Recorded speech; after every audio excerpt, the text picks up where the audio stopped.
an award-winning one-act play, a full-length musical, and an anthology of poems commissioned by the Andante Chamber Choir. Allow me to introduce to you the fabulous Arthur Parsons.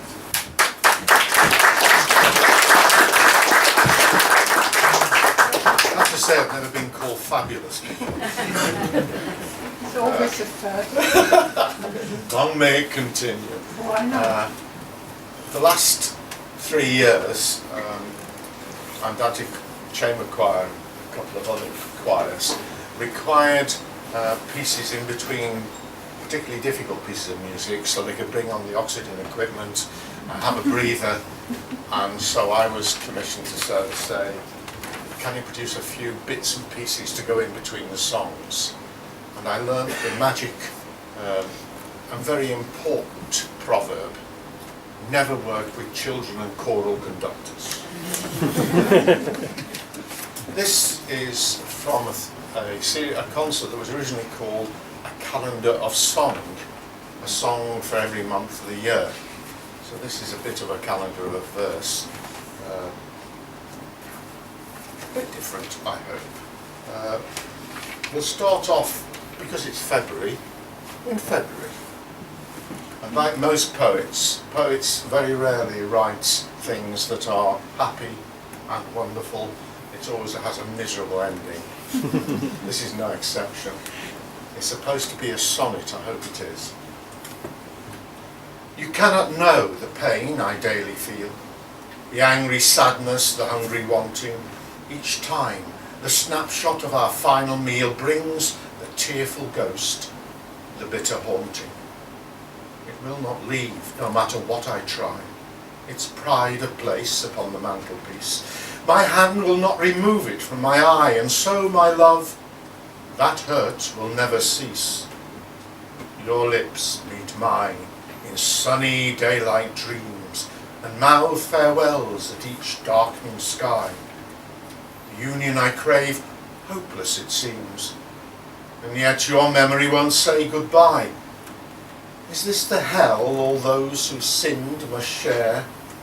A faded photograph with which to share.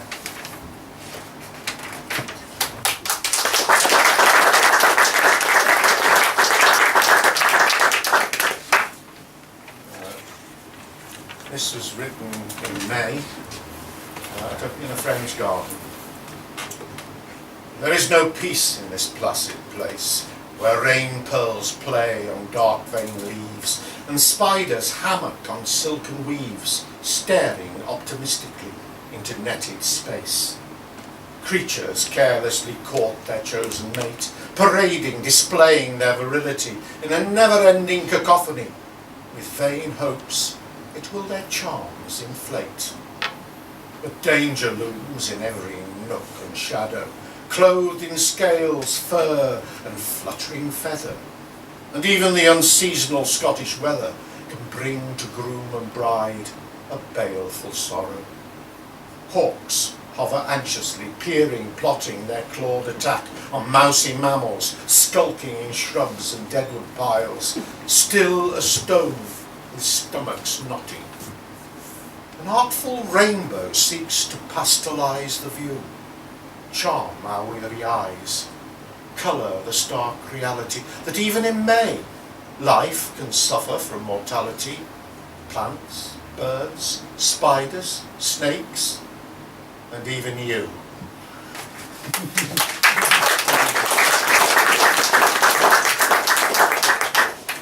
We heard earlier about some people's fascination with chips. This is called Last Chips in Eyemouth. A typical July Ouija holiday. We sat sea-staring, not wanting to go.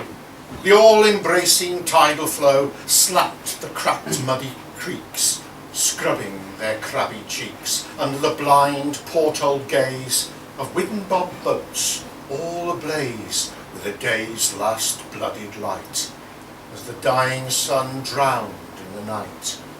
Tangled white yachts moored in rope knitting groaned to their varnished decks, rattled their rigging, wanting away from others' proximity, tried to assert their marine femininity. Dora, Flora, and Mistress Penelope, longing to be freed from their chains on the quay, to be bathed, held, and caressed by the sea's foam-fingered crests. But we are like lovers, harbour promenading, who slow their shuffling steps to delay a parting, hoping the last lingered kiss won't come.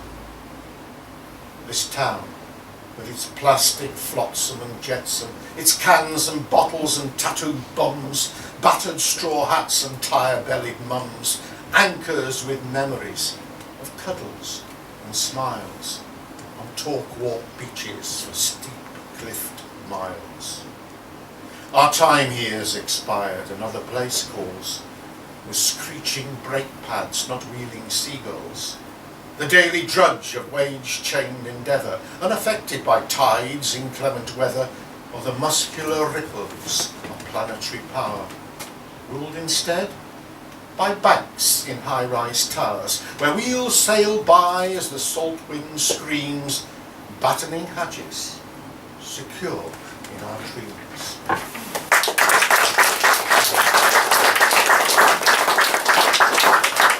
And finally, there's a local composer who I think is absolutely brilliant. Her name's Amy Ward. I don't know if any of you have heard of her. She's fascinated by folk tales, Scottish folk tales. And she wrote a piece of music called Borsey Broom.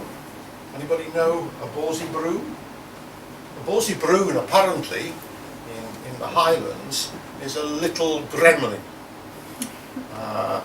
And is always being particularly annoying and naughty with human beings. And this was written for Halloween. It's called Is It In My Head?